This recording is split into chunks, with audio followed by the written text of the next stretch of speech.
Welcome, friends, to Kiki's Keys.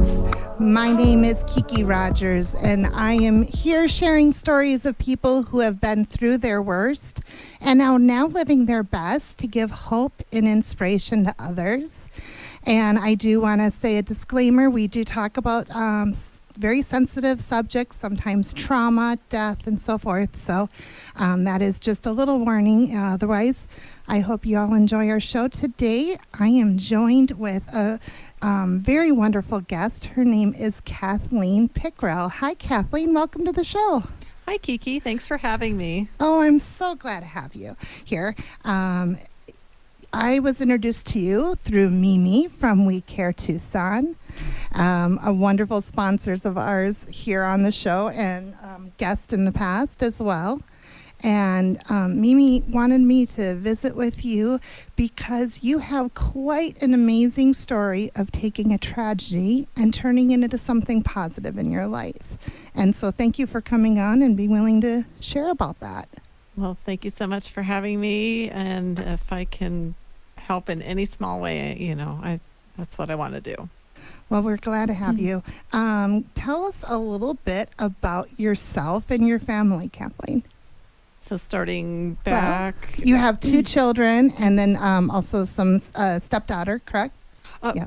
I have two children, Caitlin and Ian. So Caitlin is, well, I guess I shouldn't, well, maybe I should say their age. She's 31 and she is a Tucson almost native. She was 8 months old when we moved here from California. She now lives in Wisconsin and we can't wait for her to move back, hopefully in another year or two. And then my wonderful son, Ian, he is a Tucson native. He's 29 and he lives here in town.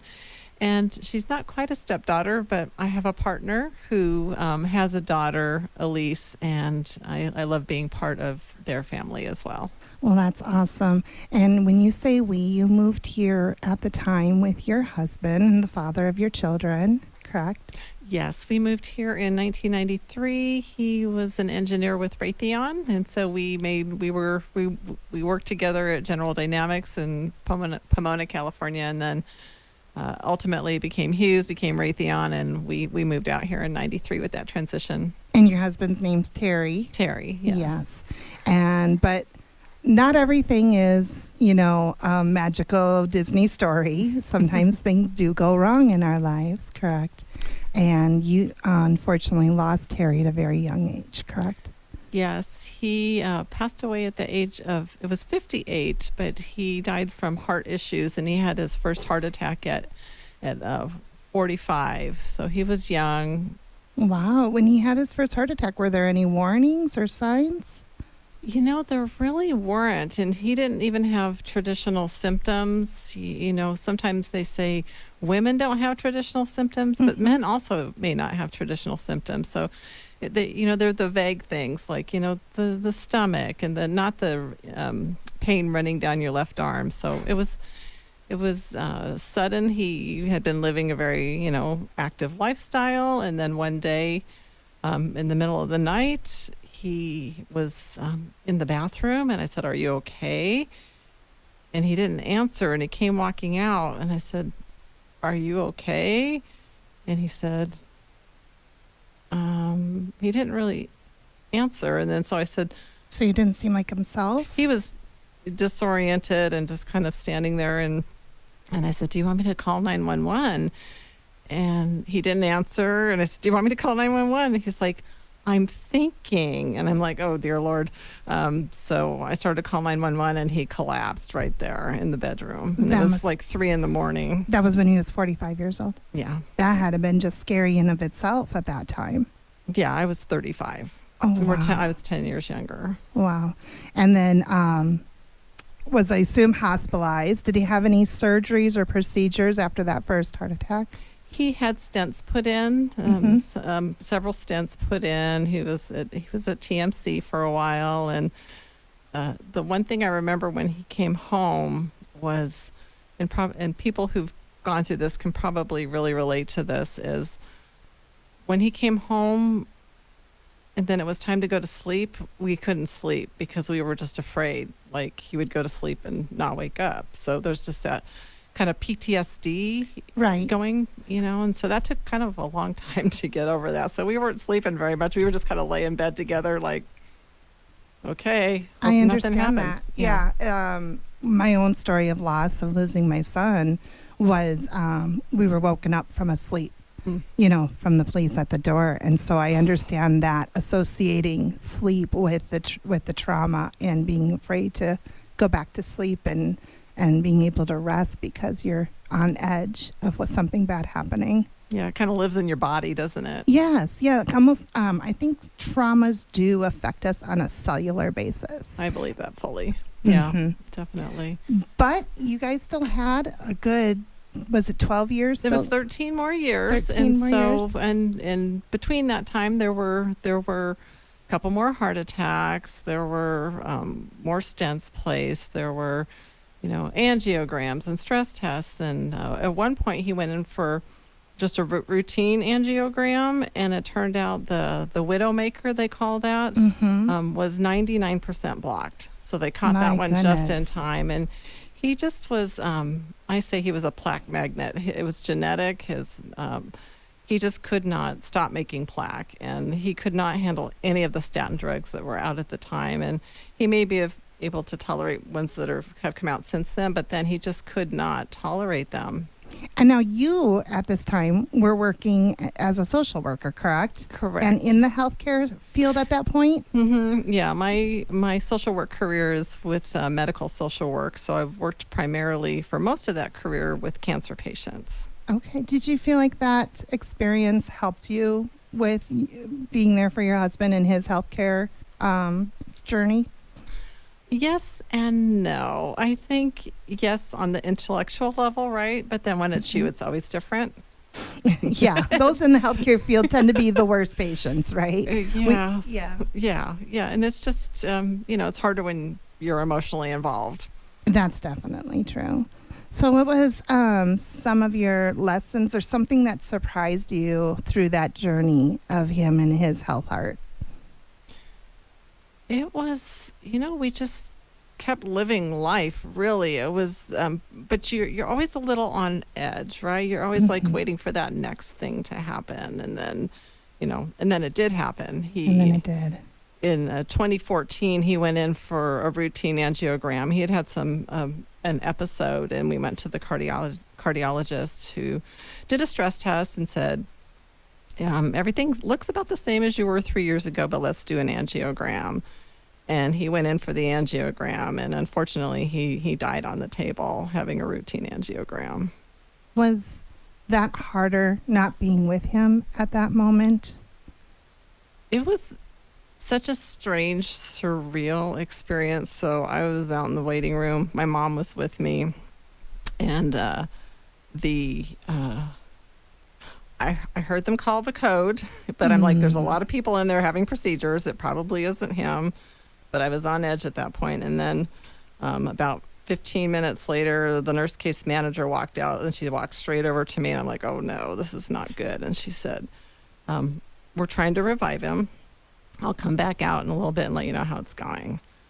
And then about 15 minutes later, she came out again, and she says, we're still trying to revive him. And then she came back out like 10 minutes later. She says, we're still trying to revive him. And at this point, I said, okay, I have some questions. I said, if you do revive him, what kind of state is he going to be in, having you worked on him for the last 45 minutes? And they said, if we can bring him back, he's been, oxygenated, or, he's been, everything should be okay. But unfortunately, they tried for over an hour, and they just could not bring him back. And he was 57 at the time. Yeah, 58. 58. Yeah. That's such a young age to go. It is now. And I was thinking about that. I actually turned 58 this year, and I was thinking, wow, I feel so young. So it even hits home even more. Like, he was really young. Right. And how old were your children at that time?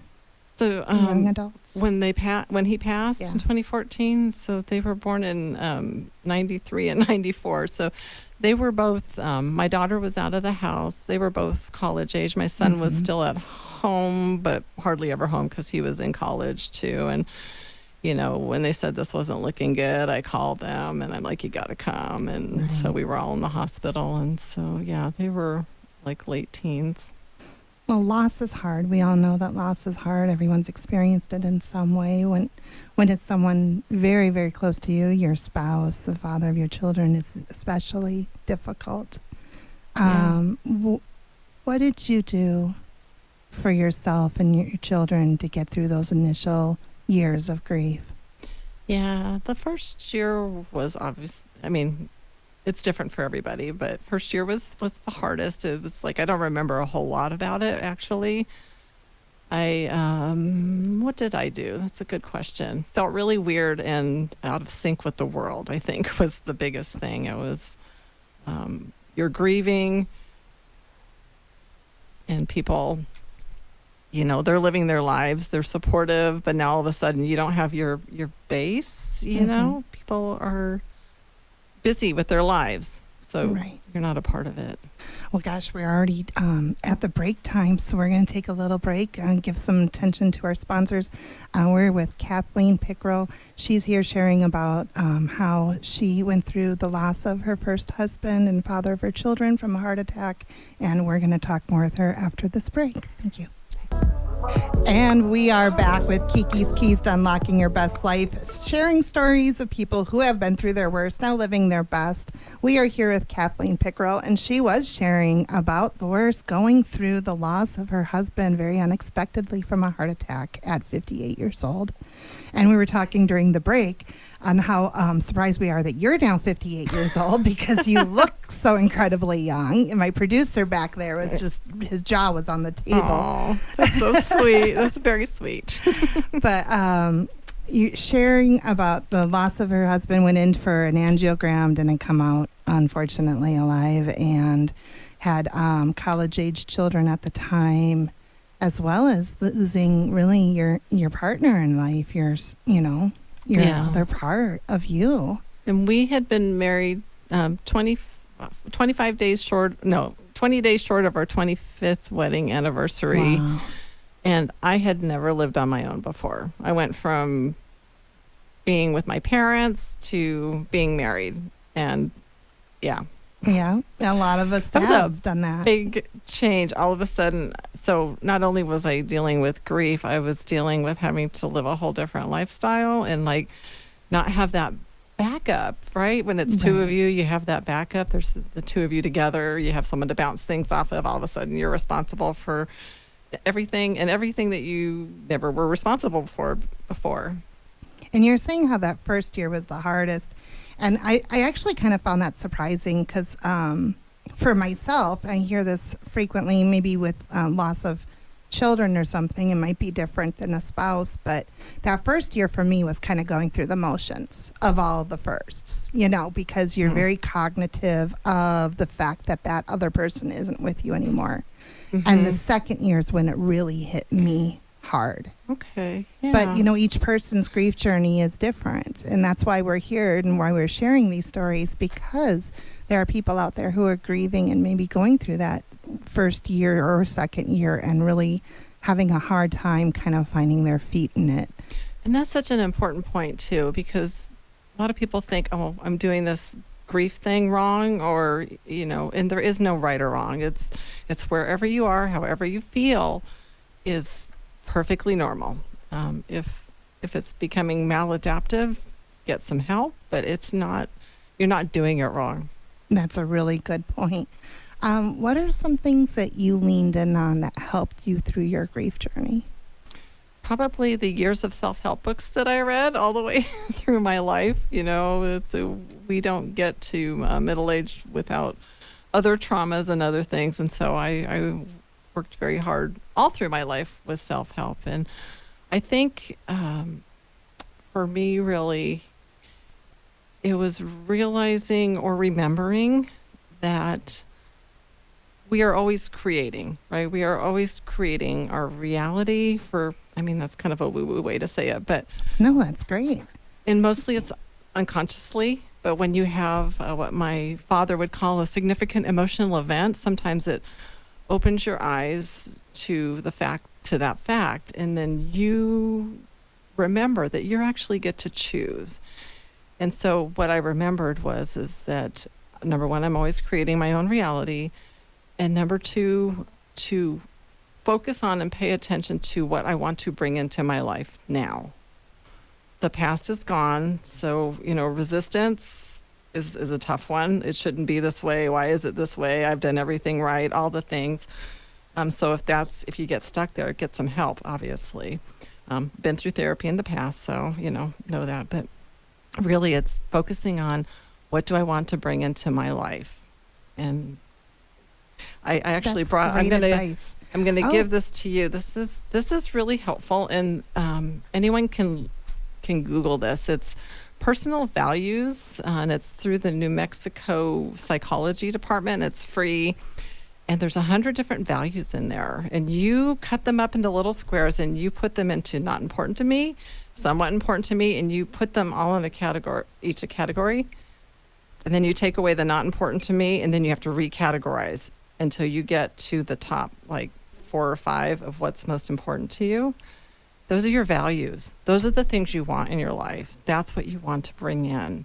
And if it's missing, that's where you start. That's perfect. I refer to my Kiki's Keys. I'm just trying to finish up my book, and in there, my Kiki's Key number 2 is know who your what your values are and who supports your values in your life. Yep. If you're feeling lost, uncertain, something's missing, that's where you start. And I think a lot of us have values that have been passed down to us from generations. Our parents, our grandparents, our family, our community, our culture. And it's important to identify what your values are to you. It's a good time to explore that, isn't it? It's a good time to really think, is this one really mine? Or did I just get it from my parents, from whoever? And you chose to take Terry's memory and do something positive in his name, and you have started the Terrence Pickrell Heart Foundation? Heart Fund. Thank you. Heart okay. Fund, forgive me. The Terrence Pickrell Heart Fund. Tell us more about that. Right. So being a social worker for my whole career in the medical world, I understand how difficult it is financially for people who are suffering and families who are suffering through catastrophic illness. It's, everyone's out of work. There's no money. And I always thought if I were to start something that I would want to, give the money where it's needed in the moment. So we provide grants to advanced heart failure patients who are pre or post heart transplant or pre or post what's called LVAD, left ventricular assist device. You can Google it. But we provide grants of up to $500 for food, transportation, lodging, medicine, durable medical equipment, whatever is needed at that time. And it was an epiphany. I switched from the cancer world into becoming the heart transplant social worker at Banner. And when I was applying for that job, that's when I had the epiphany. It's like, oh, if I get this job, then I can start this foundation, and we provide grants to any of those heart patients that I mentioned throughout the state of Arizona, as long as they're receiving care in Arizona. Oh, that's incredible. How can people find out more information if they want to either apply for one of those grants or to donate or give back to your heart fund? If you want to apply for one of those grants, speak to your heart failure social worker, your heart transplant social worker. I'm connected with all of them. They know how to fill out the application. It has to come from a social worker. And then it's okay. And then if people are interested in donating, they can go to our website, which we're going to launch a new one next week, but the old one is still there. Same website, heartfundaz.org. Heartfundaz.org. Mm-hmm. Well, that's incredible. What's one of your favorite stories of the Heart Fund helping out a family? Oh my gosh. The one that comes to mind first is the LVAD, that left ventricular assist device. It's externally driven, so people need to be able to plug in. And I got a call from a patient saying, they're going to shut off my electricity tomorrow. This patient will die without electricity. And because we are we're small. We've only been around for a year and a half. So I was able to receive do the application, have the other 2 social workers review it, approve it, and pay that bill the same day. And so I'm really proud that we were able to do that. As you should be. That's incredible. So again, the website is to donate. Yes, yeah. So www.heartfundaz.org. That is so great. Thanks. And that's the Terrence Pickrell, Pickrel, Heart Fund. And I'm sure Terry is looking down, just so proud and happy that you're doing that in his memory. Well, thank you. I've been very blessed. I'm so happy that I can honor him in that way, that we can help people. And I also want to give people hope, because I have been able to, have another partner in my life. I have been able to move forward, and I've been blessed to have 2 wonderful men in my life. Well, that's great. I know when we moved away from Minnesota, and being that my son is buried there, physically leaving him behind was very difficult. But also just the feeling like that I was moving on without him in some sense. And so I reminded myself that we move forward with them, right, not without them. And it's not easy to overcome that feeling that you're moving forward. I went through a lot of that. I wound up selling my house, and, is this the right thing to do? Am I not honoring this person? And so many of the things you have to work through a lot of that, of feeling guilty about moving on or forward. And if someone's going through a significant loss in their life, whether a spouse or someone else that they're struggling with, what guidance or advice was given to you that you would like to share with them? Try not to shut yourself off from everybody. If people offer support, and it's the kind of support you could use, take it. Not everyone offers the best support, so be judicious about that as well. If you're really struggling, reach out to a professional. It's okay. There's no shame in that. It's really hard to get through this. All hospices have grief support groups. You don't have to be affiliated with the hospice at all. You can just attend their grief groups. Or there are so many, therapy options these days. And Banner, you can go to Banner's website as well and see their support groups on their website also. There are a variety, yes. Yes, so definitely if you are feeling like you are burdened with that loss and grief, and I know that pain, definitely reach out. We're so glad you're here, Kathleen. Thank you very much for sharing your story and about Terrence as well. Thank you so much for having me. It was so nice. I do need to wrap it up. We're out of time already, folks, but do go out next weekend is the fundraiser for Phones Down Just Drive at the Arizona Grill and Hearth on Saturday, June 29th at 6 p.m. Thank you to all of our sponsors. And until next week, be the best you can be. No one else can do it better than you.